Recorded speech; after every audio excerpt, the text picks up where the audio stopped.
4. À 11h05, on va commencer le webinaire prévu pour une petite quarantaine de minutes. Et pour rappel,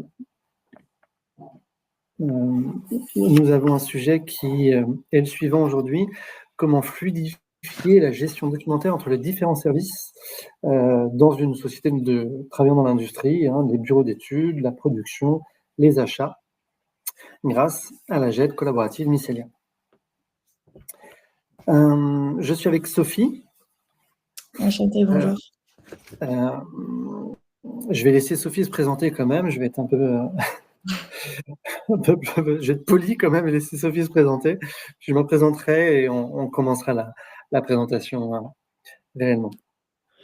Bonjour à tous ceux qui sont là. Donc, je suis Sophie, responsable marketing et développement commercial pour la solution Mycelia, que je vais vous présenter juste après, qui est une solution de GED collaborative et transverse.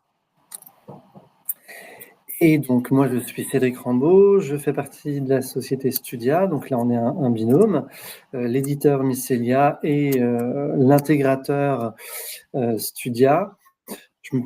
J'oserais presque dire, Sophie, un tout petit peu plus, puisque on participe à certains modules et options de la solution dans son déploiement. Et je suis donc ingénieur avant-vente pour les solutions digitales du groupe Studia. Voilà.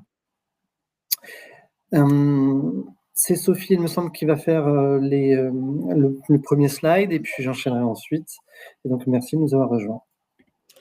Donc, juste brièvement pour vous présenter les différentes étapes de ce webinaire. Donc, premièrement, je vais vous présenter brièvement la solution, donc la GED Mycelia. Ensuite, on passera également sur l'offre de Studia, la gestion intelligente des données.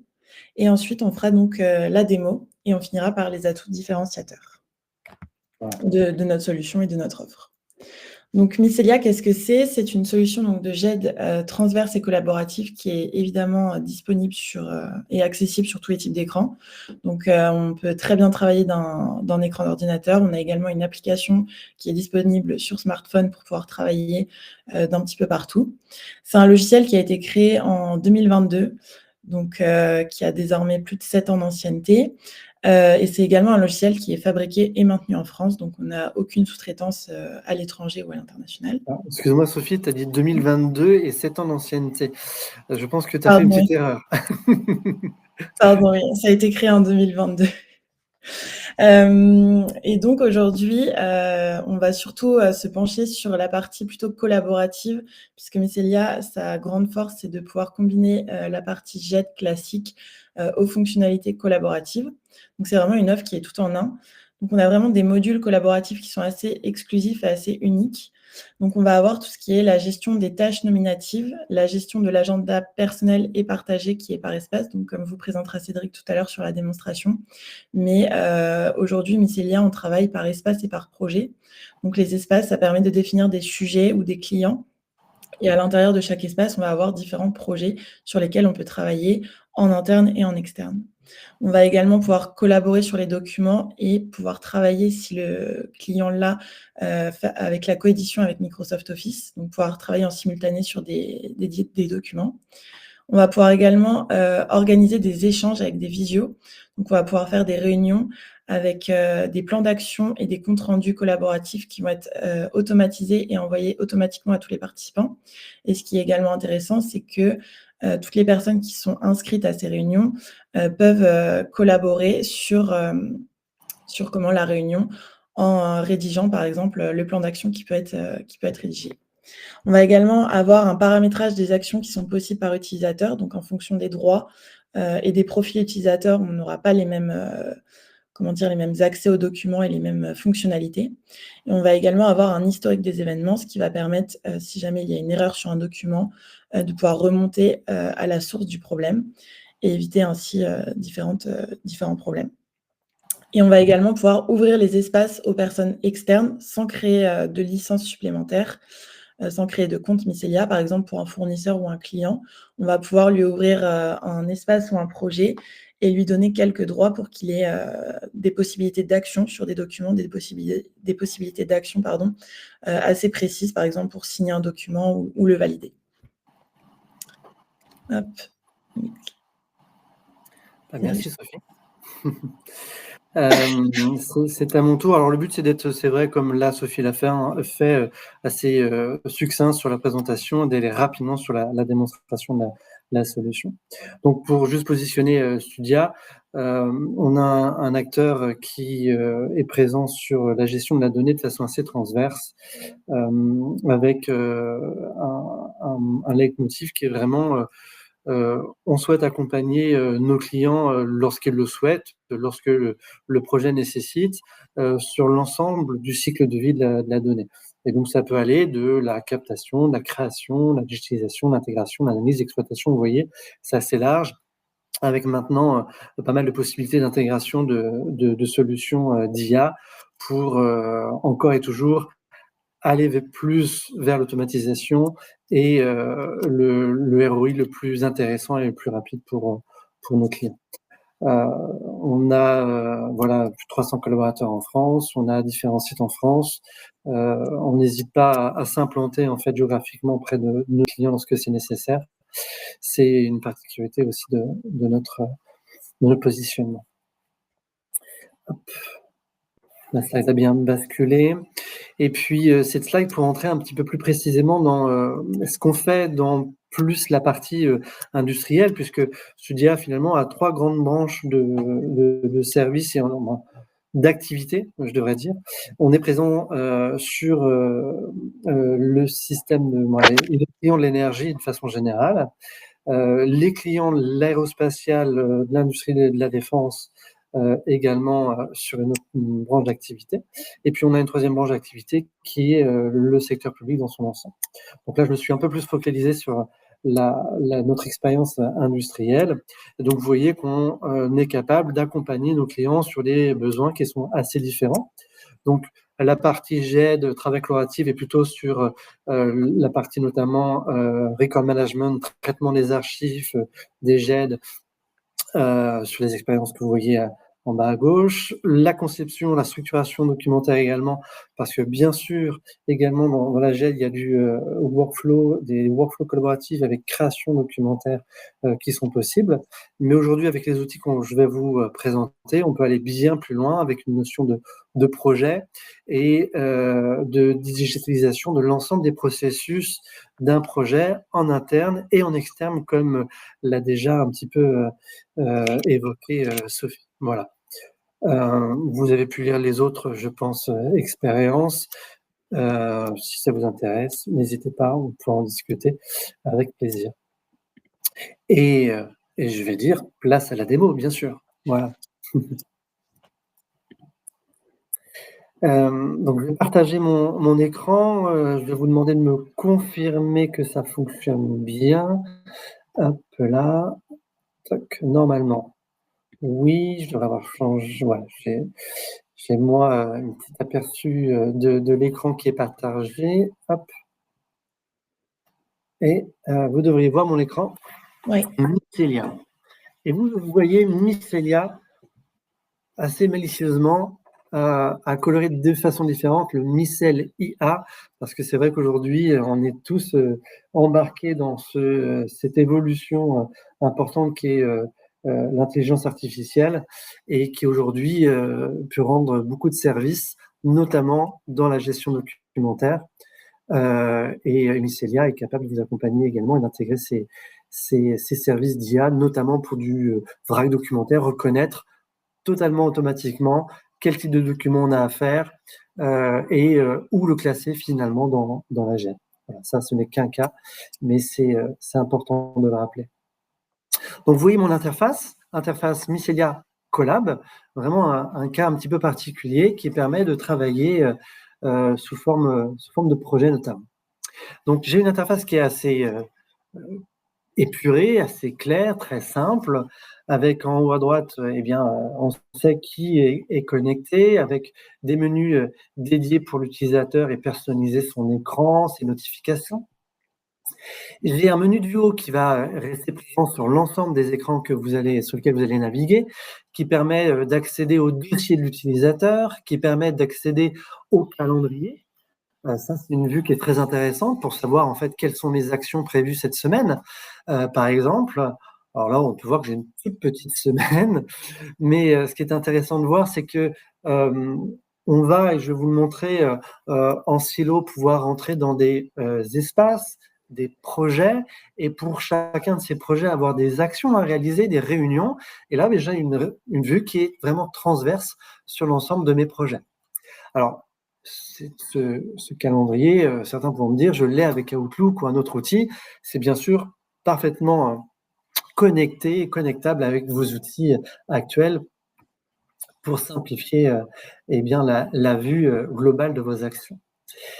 J'ai donc une vue ensuite qui est par projet, l'espace étant, comme le disait tout à l'heure Sophie, plutôt une vue de sujet, de client. Et ensuite, quand on clique en fait sur mon client, mon sujet, alors en l'occurrence mon sujet c'est le webinaire d'aujourd'hui, eh bien on va avoir les projets qui sont affectés à ce sujet. Donc, on est en silo, encore une fois, et on a la possibilité de voir eh bien, les projets qui ont été créés, les documents qui sont affectés à ces différents projets ou à cet espace de façon globale, et puis les actions qui sont en cours également.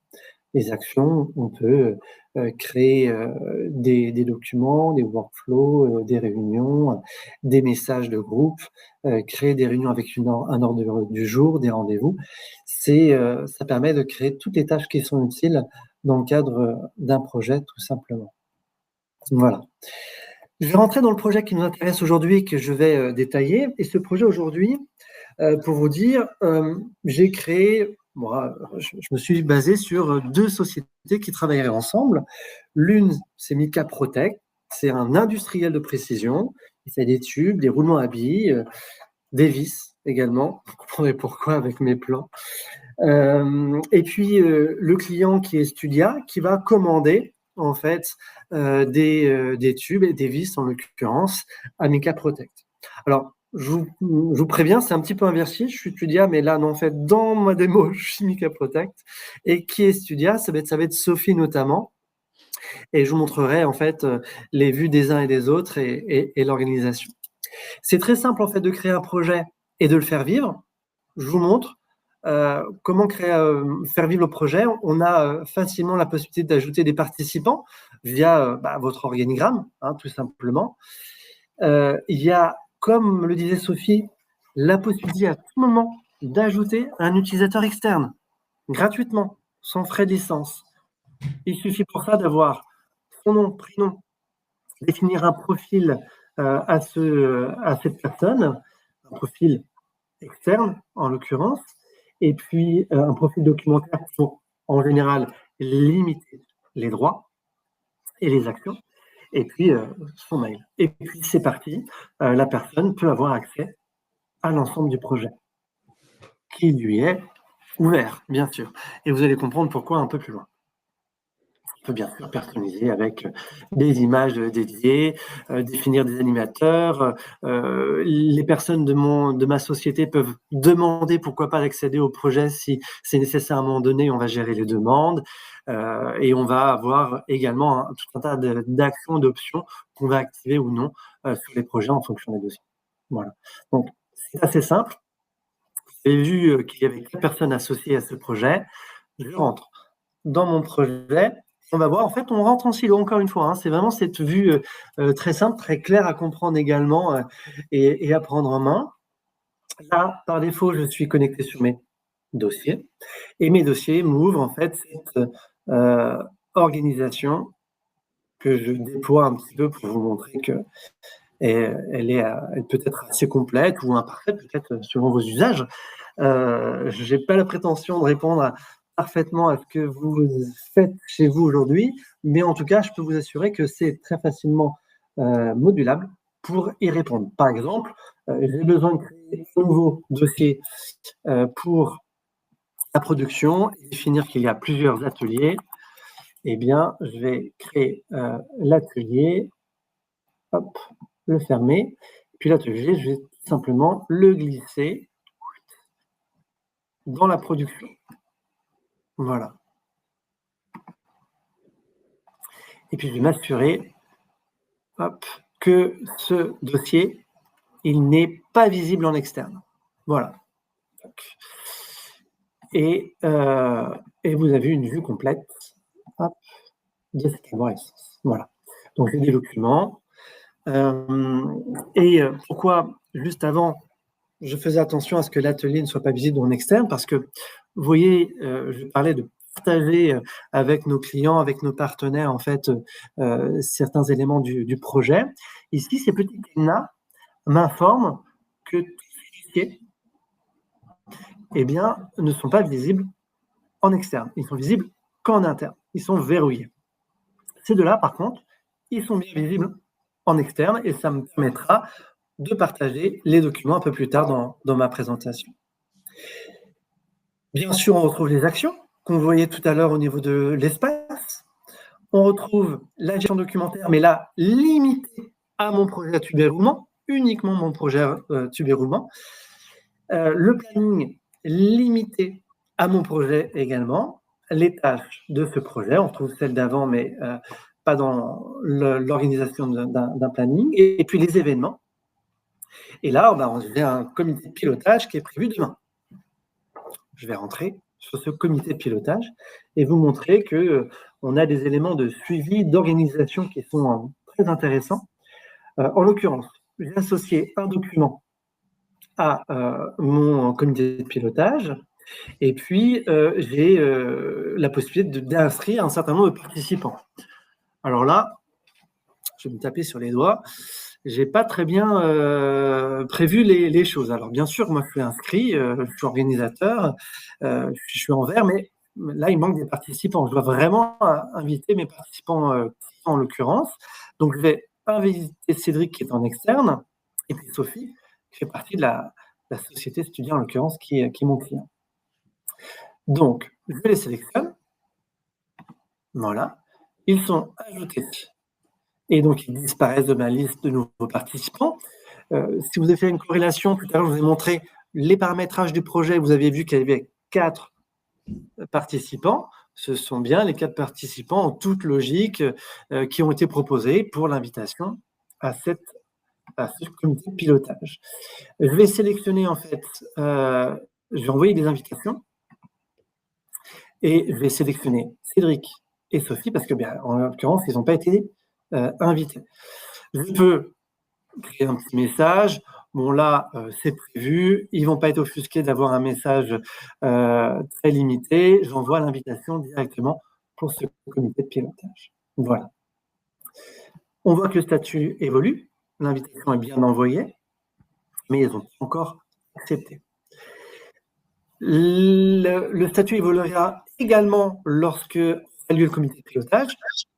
S'ils se connectent, on aura la traçabilité de cet élément-là. Ils ont bien été présents lors du comité de pilotage. Pour ce copil, j'ai fait un ordre du jour. Alors là, je vous montre un ordre du jour très simple. 2 sujets principaux, valider les plans et réaliser le PV de lancement de la production. Comme le disait tout à l'heure Sophie, la mécanique dans Mycelia collaborative est vraiment très intuitive. Chaque personne qui participera au comité de pilotage aura la possibilité de compléter, en fait, de contribuer à ces différentes parties de la validation des plans et du PV de lancement de la production.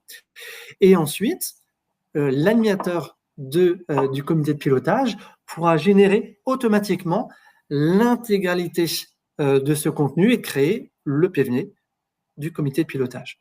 Donc, c'est très pratique, très simple, et on est vraiment dans la collaboration. Voilà, je vous ai montré ça avec une petite malice, bien sûr, puisque comme j'ai envoyé l'invitation à Sophie, elle va l'accepter, et tout à l'heure, je pourrais vous montrer que les statuts ont évolué. Je reviens dans mon projet, hop, dans mes dossiers, et pour vous dire, j'aime bien retracer l'ensemble des pièces importantes pour le projet à l'intérieur des dossiers prévus à cet effet dans mon projet. Ça veut dire quoi? Ça veut dire qu'aujourd'hui, j'ai reçu un mail, une attention particulière, hop là, voilà.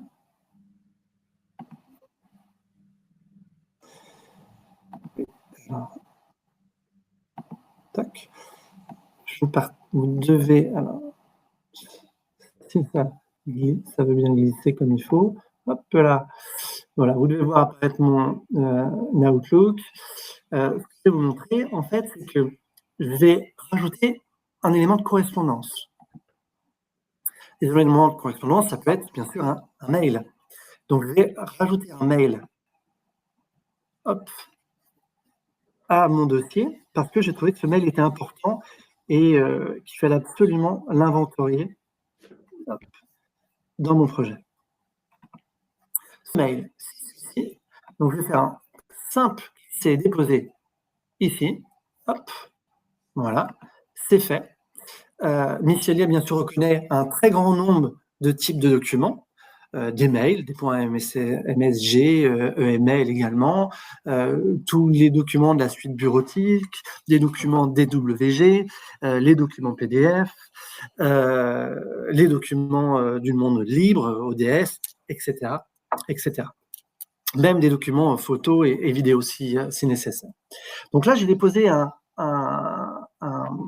mail, hop, je mets un tag sans forcément trop d'importance, mais hop, projet étudiant. C'est bien donc un document mail, catégorie texte, et quand on dépose un type de document mail, j'ai des caractéristiques qui me sont demandées. Les caractéristiques sont en fait des métadonnées, et on me demande de préciser en fait l'émetteur. Donc là, l'émetteur, c'est Studia, demandeur Mika Protec, je ne suis pas trompé dans ma société. L'objet copile, pas forcément. Hop, je vais mettre attention parce que c'est bien l'objet email et la date. Eh bien, aujourd'hui, on est le 19. Voilà, je vais mettre aujourd'hui. Et je le dépose facilement. Et vous allez voir que ça se met à jour automatiquement. Et mon mail, bien présent ici, me permet de le consulter et de suivre en fait ces informations-là.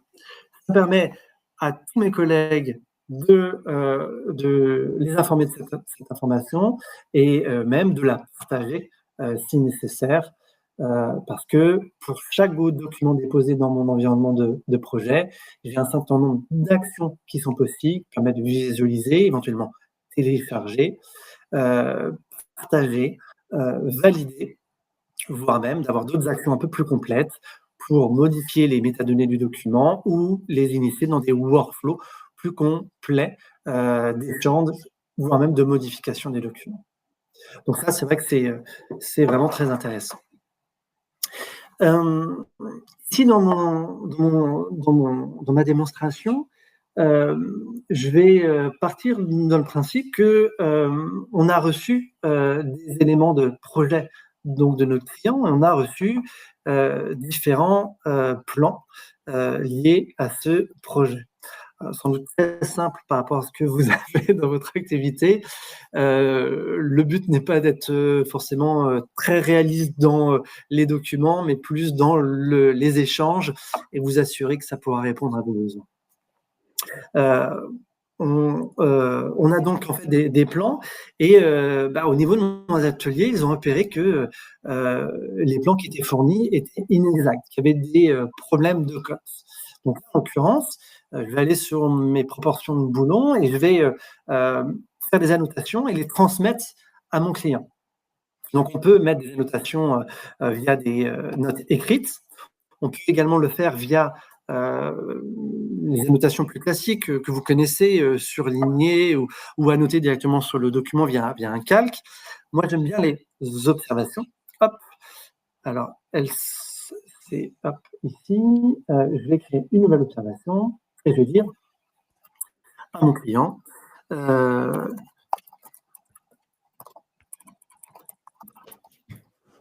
observer des écarts entre les données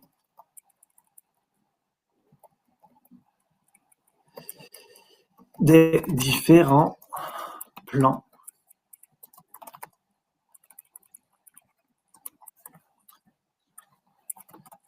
Pouvez-vous nous confirmer les codes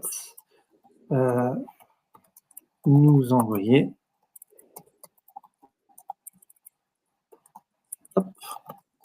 une nouvelle version du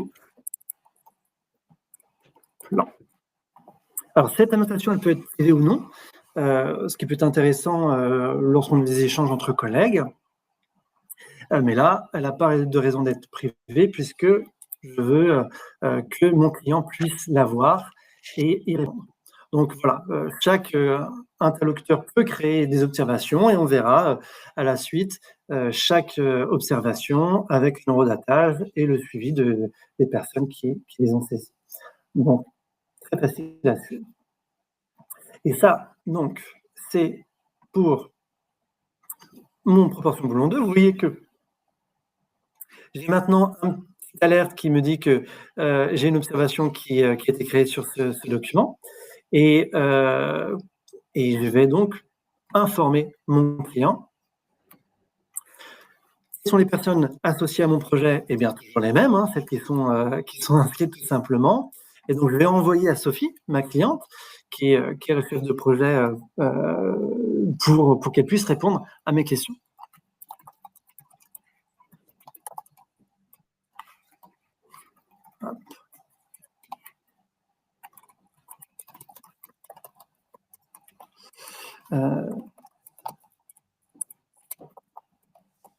Hop là.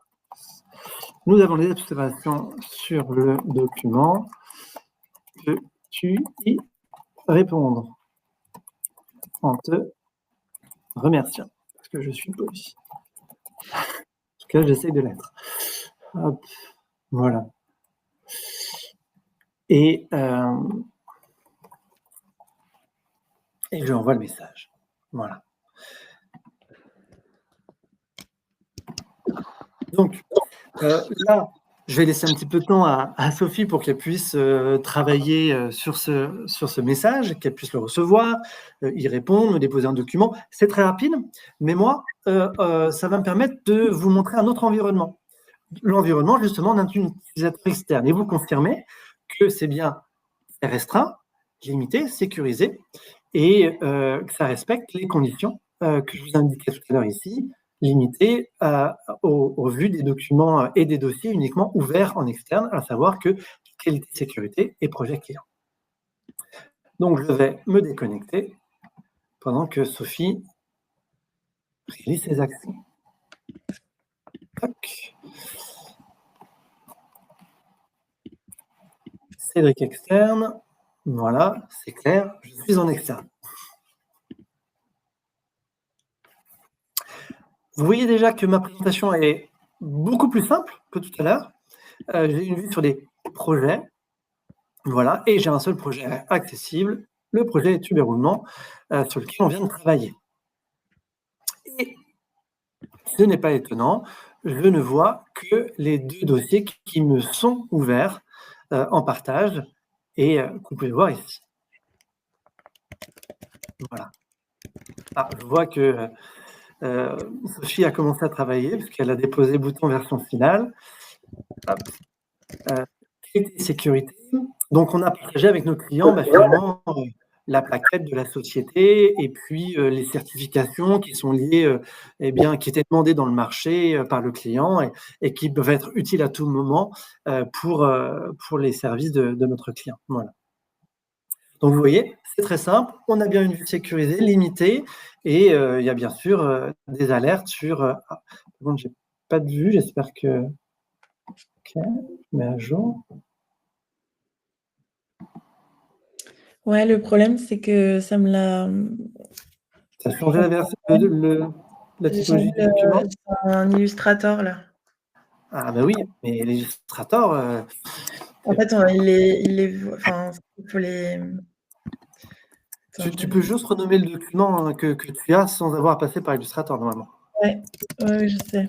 Donc ça veut dire que oui, la visionneuse n'a pas intégré le format Illustrator. Je peux pas dire le contraire. Le document n'est pas bloqué, bien sûr, il est bien disponible. Sophie va me déposer un document qui est juste modifié en nom et pas modifié structurellement et en extension. Donc, je voulais montrer l'environnement externe pour vous montrer cette différence. Et je vais basculer sur... Je pense que tu vas avoir le temps de redéposer. Ouais. Tu me dis go. Hein. Hop là.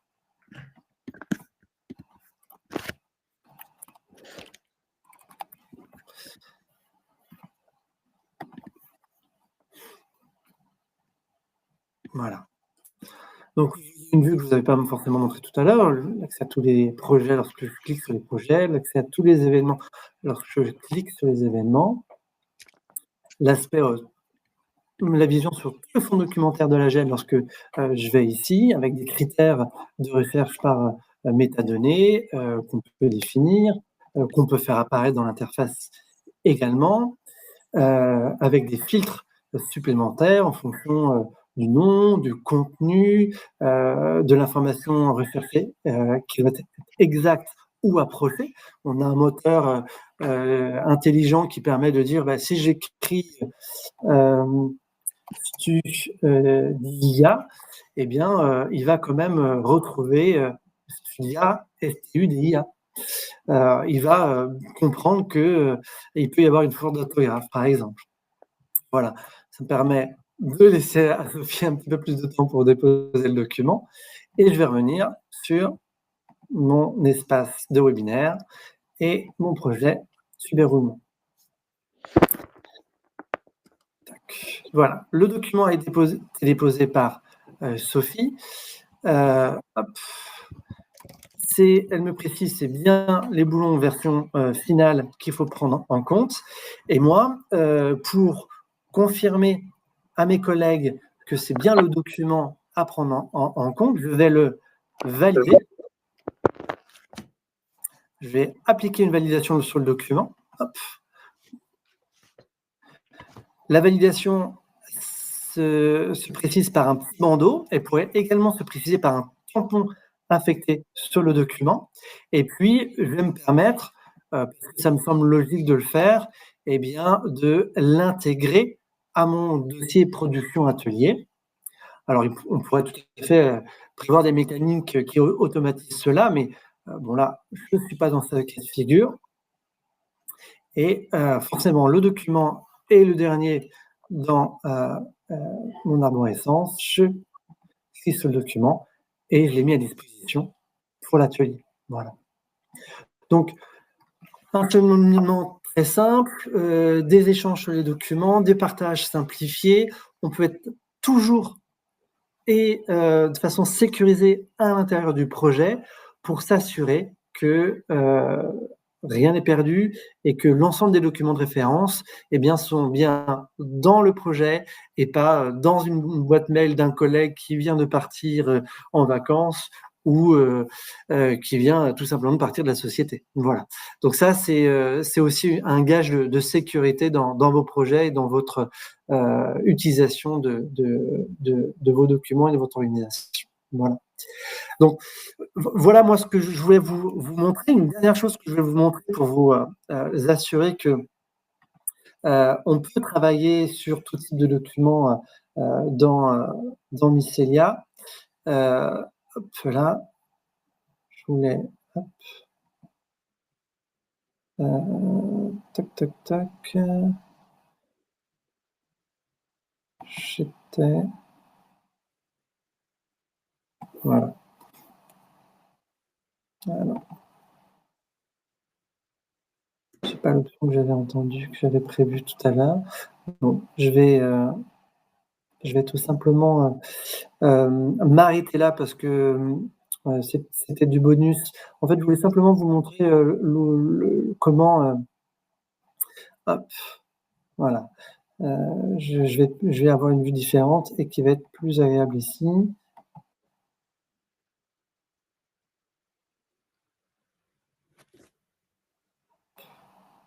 Non, j'ai pas les droits de modification sur ce document. Hop, je vais essayer de voir sur un dernier. Et si j'ai pas les droits de modification, eh ben je vais m'arrêter là. Voilà. Je vais vous montrer à quel point c'était simple d'ouvrir un document bureautique qui peut s'ouvrir dans l'application, être modifié et réenregistré aussitôt dans l'application. Mais là, comme j'avais un petit peu de temps, je me suis dit que j'allais faire ça en bonus, mais comme je l'ai pas préparé, eh bien, j'ai pas les droits sur les documents que j'ai dans ma base, tout simplement. Donc je vais m'arrêter là. Est-ce que sur l'interspace de questions, vous avez des précisions, des cas d'usage, des choses que vous auriez aimé voir en plus, que je pourrais éventuellement essayer de vous montrer en direct, en espérant que ce soit pas la même chose que ce cas d'usage que je viens d'essayer de faire, ou des questions plus ou moins techniques. On n'est pas des experts techniques, Sophie et moi, mais en tout cas, on a un peu de bouteille sur l'application pour essayer de vous répondre. Et puis, en tout cas, des experts auprès de nous pour nous aider et relayer et vous transmettre ces informations si nécessaire. L'espace d'échange est là pour ça. Est-ce que cette présentation a en tout cas été claire et vous voyez l'intérêt et les usages qu'elle pourrait apporter chez vous?